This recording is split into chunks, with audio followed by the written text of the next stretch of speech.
Throughout the United States, there is a growing emphasis on producing and using organic crops. In fact, it is the largest sector of the retail food market in terms of growth.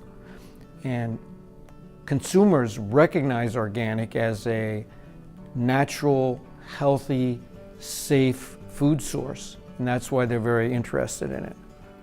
So if you look at the organic acreage in Minnesota, it's only about 150,000 acres, but it has a large retail impact.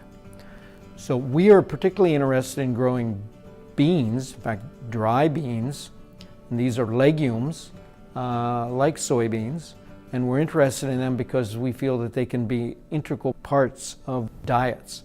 They are already used extensively in school lunches, and if prepared properly, students actually eat them.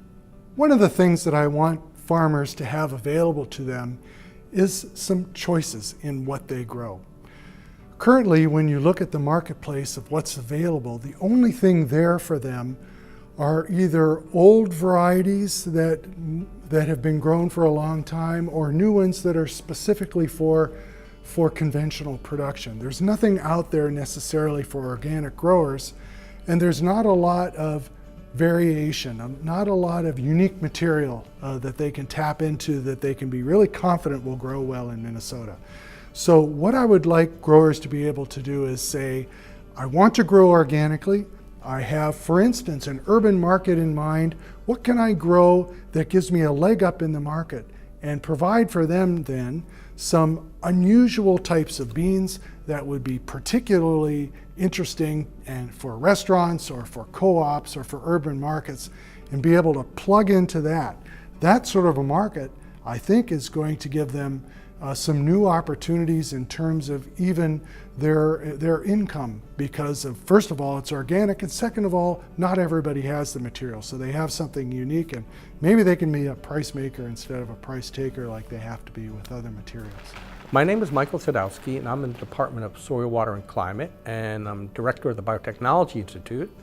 And my role in the project is to work with the bacteria that live in soil that have the ability to fix atmospheric nitrogen into ammonia and transfer to the plant.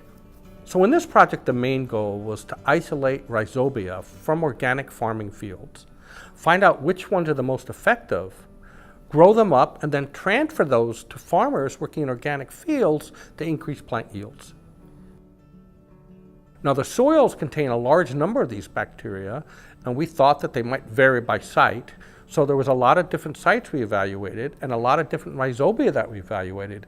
And we eventually landed on several, some coming from Minnesota and some coming from elsewhere, that help plants grow and increase yields in the absence of applying any other inorganic materials. Organic breeding is somewhat different than GMO breeding in the sense that we do not use any techniques that have been derived by biotechnology. We do use molecular markers in our breeding program to help us identify those traits that are important for organic production, for disease resistance, for insect resistance, and for higher levels of protein and oil that are all important in part of the soybeans that are being grown under organic conditions.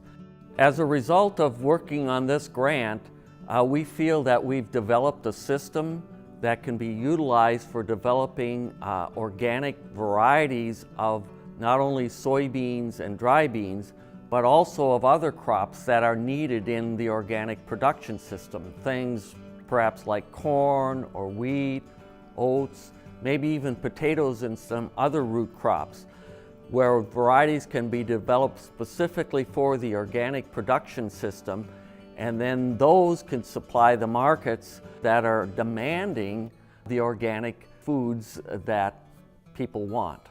I'm really thrilled that USDA or EI is willing to put funding into breeding for organic systems.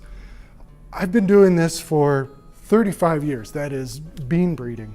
And back when I started, the notion of organic production was a fringe thing.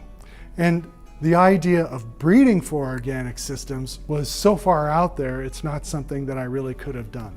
And I've been amazed over the years at how organics has become an area of interest and an area of research, to the point that now we're able to get support that's seeing these goals of trying to breed specifically for organic systems as being important and valid, and really helping out a group of growers who otherwise have to rely on their own work and can't tap into institutional support in terms of trying to develop new varieties. So I'm just thrilled that these funding sources like OREI are available and allowing us to do work that 10, 15 years ago was almost unimaginable. That's why I think it's important to acknowledge this funding.